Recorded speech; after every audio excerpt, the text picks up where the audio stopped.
So we've got a conversation to finish off this section with, because we've heard about two studies.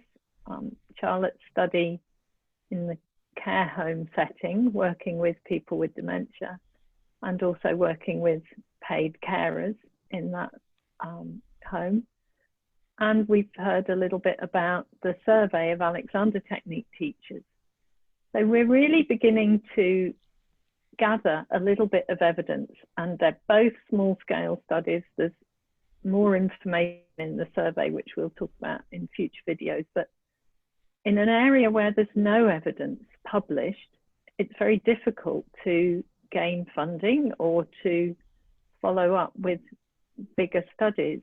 So this is really about getting pieces of a jigsaw together, little pieces that will build a picture. And I think so far, from those two studies, we can see the kind of positives that can emerge from small-scale studies. And there's all sorts of ways we could criticize them and say, you know, there are issues with the size of them, but what's coming out seems to be consistent and clear. And I don't know if either of you want to say something about that. Yeah, I think it's actually extremely positive. The potential is just huge. I kind of, when I started out doing the study in my mum's care home, I just felt it in my bones that there was a huge potential for the Alexander Technique in the sector. And I think hearing from the people in the stats survey, the kind of responses they're giving, they're sitting at 100% square with what I observe day in, day out. And the kind of things that I've learnt from you and Emma, from your sort of background in dementia. I just think it's extremely positive and extremely exciting. And I think from tiny acorns, as the cliche goes, you know, already through the survey we've made contact. We've heard about people in Germany carrying on work with dementia.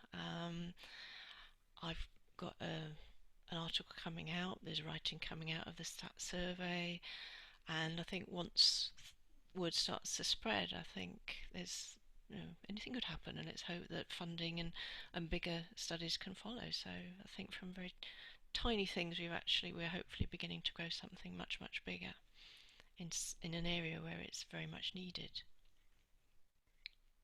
Yeah, and I would add just that, you know, dementia definitely is that area. It is, you know, it is the leading cause of death in this country. We have more and more people living with dementia. The push has been to diagnose people earlier. And so that means people are living for longer with dementia and, you know, as we've said, are actively engaged in that and are looking for, you know, looking for solutions, looking for ways to keep going, to be resilient, to, you know, to enjoy a good quality of life. And more research is really desperately needed to look at how we support people to do that in the absence of a cure, which, you know, we're a long way from whatever the press would have us believe every week. They found a new miracle, haven't they? And but it is about how we support people to live well and to live positively. Yes, yeah, and also the people that live with them and who are caring for them, and that's another thing that's coming out a lot from the stats survey, isn't it? The way it can support carers in the same way as it supported the sort of professional carers in the care home. It's no easy role to find yourself in, and people can feel a little bit helpless, a bit isolated, and as you say, it can be a very long-term commitment. So if there's help to be had there from the Alexander Technique, you know, that's another big community that potentially we can help. The care sector. And I think what has been, sorry. No, go on, Lesley. No, well, I was just going to say that there's something about finding out about how much. It's very interesting when you start looking. You mentioned work in Germany, Charlotte, but how much when you start looking, there's all sorts of things going on and people exploring and experimenting, partly through necessity and partly through curiosity.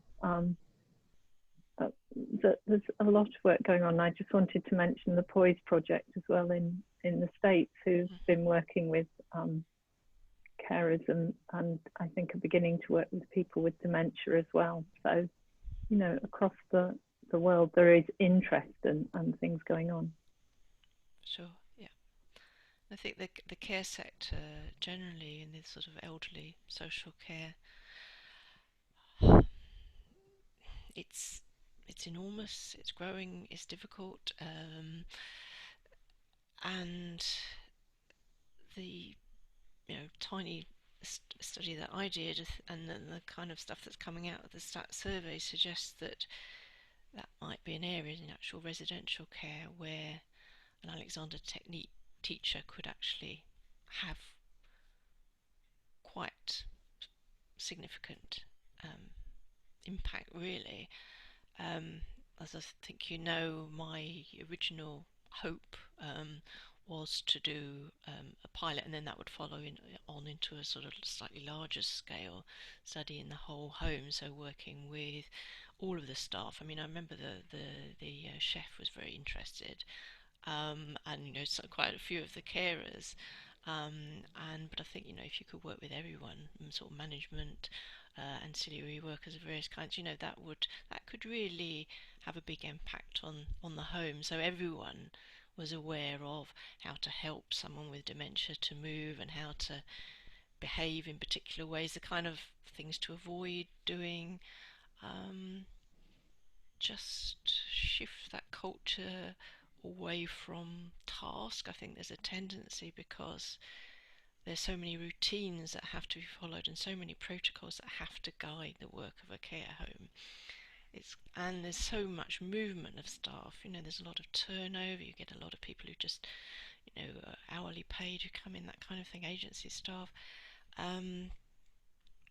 Anything that can help to shift thinking away from the task of getting that person to the toilet or getting that person out of bed or giving that person their medication or getting that person fed, and towards that person, anything that helps that has got to improve the quality of life of everybody in that community, not only the residents but the staff as well. I'm sure in terms of job satisfaction and all that, it will be potentially a big change. So it's all yet to be proven, but it's just something again that I feel passionately about, and feel that it's something that could be very valuable and of interest to study further, certainly.